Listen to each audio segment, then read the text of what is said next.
Hello बच्चों, स्वागत है आपका अपने क्लास प्रीता पहचान क्लासेस में। मैं प्रीता कुमारी झा आज आपकी क्लास में लेकर आई हूँ गोधूली भाग 2 क्लास 10 बिहार बोर्ड काव्य खंड में पाठ 1 गुरु नानक के पद का पद 2।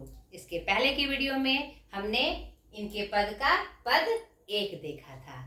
तो इस स्टार्ट करने से पहले एक स्पेशल बात जो मैं बार बार आपसे कहती हूँ कि मेरी बातें जो है दूर दूर तक और बच्चों तक पहुँचे, इसके लिए आप मुझे सपोर्ट करें और सपोर्ट करने के लिए मेरे चैनल को लाइक करें, सब्सक्राइब करें और शेयर करें।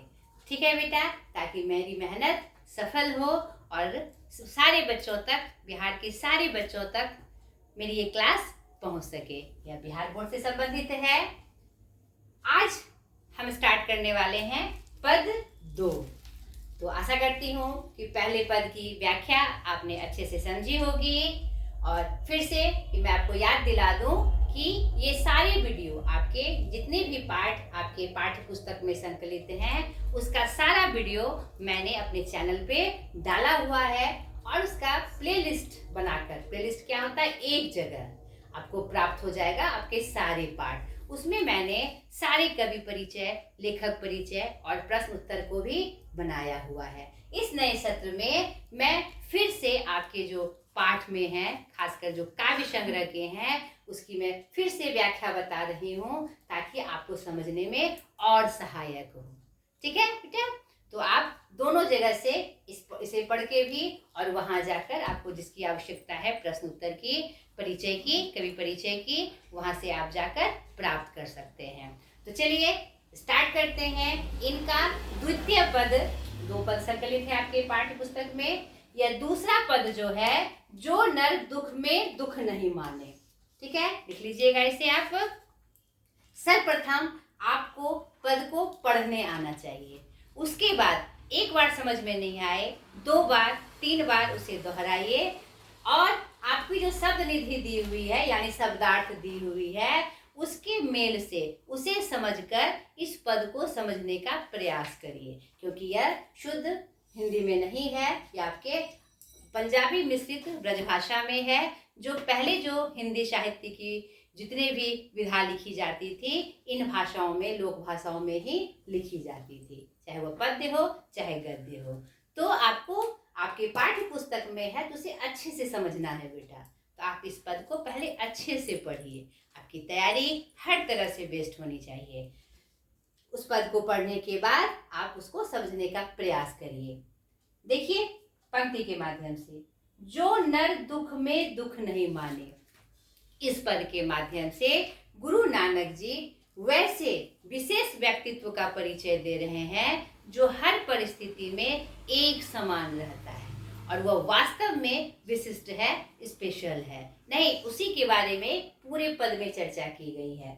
जो नर दुख में दुख नहीं माने, जो नर दुख में दुख नहीं मानता, यानी सुख में तो सभी सुखी रहते हैं लेकिन दुख में भी वह दुखी नहीं होकर सुखी रहता है, यानी कि एक समान रहता है। आगे की पंक्ति, सुख स्नेह अरो भय नहीं जाके कंचन माटी जाने। और उसकी विशेषता क्या है कि सुख स्नेह यानी कि सुख में, स्नेह में, सब जगह वह एक समान रहता है। उसे ऐसी लालसा नहीं है कि मुझे सुखी हो, सबसे मुझे स्नेह ही मिले, नहीं, और जिसके अंदर भय भी ना हो, किसी प्रकार का भय नहीं हो, और जो सोने को मट्टी के समान समझे, मिट्टी के समान, यानी बिना मूल्य का समझे। कंचन मतलब सोना। नहीं निंदा नहीं स्तुति जाके, ना ही उसे निंदा की चिंता है ना ही उसे प्रशंसा की चिंता है, यानी दोनों स्थिति में चाहे उसकी निंदा की जाए चाहे उसकी प्रशंसा की जाए वह एक समान रहता है, वह बेअसर होता है। बेअसर कहने का ये मतलब नहीं है उसे कोई प्रभाव ही नहीं पड़ता, यानी वह संयत रहता है, संयम में रहता है, उसे विशेष प्रकार का कोई विक्षोभ नहीं होता है। ठीक है, लोभ मोह अभिमाना, और जिसके अंदर ना लोभ है किसी चीज का, ना मोह है, ना ही किसी बात के लिए अभिमान है, अर्थात घमंड है।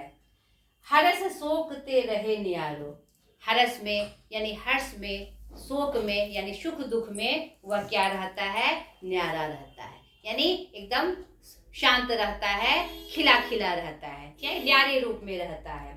ना ही मान अपमाना, नहीं उसे सम्मान की चिंता है और ना ही उसे अपने अपमान की चिंता है। हर जगह वह संयत रहता है, एक समान रहता है। आगे देखिए, आशा मनसा सकल त्यागी के जगते रहे निराशा, यानी आशा निराशा जो सब चीज का उसने त्याग कर दिया हो, ना किसी चीज को पाने की बहुत ज्यादा आशा है और ना ही वह किसी चीज से निराश होता है। उसने इस भावना का ही त्याग कर दिया है। जैसे प्रभु रखेंगे, जिस प्रकार का जीवन उसे मिला है उसे सुखपूर्वक जीना है। क्यों? क्योंकि यही उसकी नियति है। यह मानकर वह संयत रहता है, ना दुखी होता है ना खुश होता है, ठीक है। और जग में वह किसी बात से निराश नहीं होता, किसी भी पल निराश नहीं होता। काम क्रोध जही पर से ना है, जिसके अंदर ना काम हो, किसी की काम भावना हो, ना ही क्रोध हो, नहीं, और पर से ना है, उसके अंदर निवास नहीं करता। तो इस प्रकार का जो विशिष्ट व्यक्ति है, जिसमें ये सारे गुण हैं जो इन्होंने यहाँ पर वर्णित किया है, उसी के अंदर ते ही घट ब्रह्म निवासा, उसी व्यक्ति के अंदर में ब्रह्म का निवास होता है, अर्थात भगवान का निवास होता है, जो इन सब मनोविकारों से, इन सब में दूर रहता है और संयत रहता है। तो वास्तव में भगवान का वास उसी के हृदय में होता है, और जिसमें भगवान का वास हुआ तो वह किसी भी प्रकार से कोई गलती नहीं कर सकता है। वह ऑटोमेटिक क्या होगा, सर्वोत्तम होगा, बेस्ट होगा, नहीं।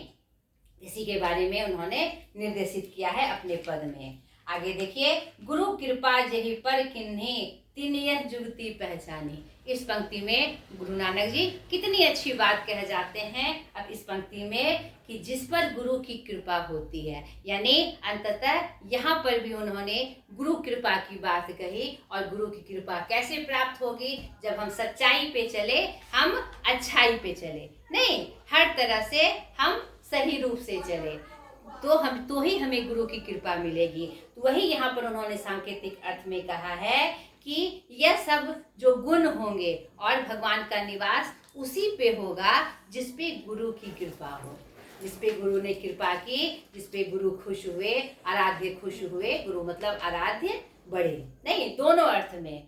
तो वही यह इस युक्ति को पहचान सकता है, जिस पे गुरु की कृपा होगी वही इन सब परिस्थितियों में एक समान रह सकता है, संयत रह सकता है, उसे किसी प्रकार की चिंता नहीं हो सकती। अंत की पंक्तियों में, नानक लीन भयो गोविंद सो, अपने बारे में बताते हुए गुरु नानक जी कह रहे हैं कि नानक जी अपने गोविंद में इस प्रकार लीन हो गए हैं, उनकी भक्ति में इस प्रकार लीन हो गए हैं, जैसे पानी से पानी मिल जाता है। पानी से पानी में मिलाइए तो क्या होता है, वो एक जैसा दिखता है। उसी तरह गुरु नानक जी अपने गोविंद की भक्ति में लीन होकर दोनों एक हो गए हैं। यहाँ पर गुरु की कृपा और गुरु की महत्ता और उनकी आराधना की सार्थकता बताई गई है। और वो विशिष्ट गुण जो हर परिस्थिति में एक समान रहे, तो वह विशिष्ट होता है और भगवान का प्यारा होता है, भगवान का उसमें वास होता है, यानी हर तरह से उसे कृपा मिलती है। समझ में आया?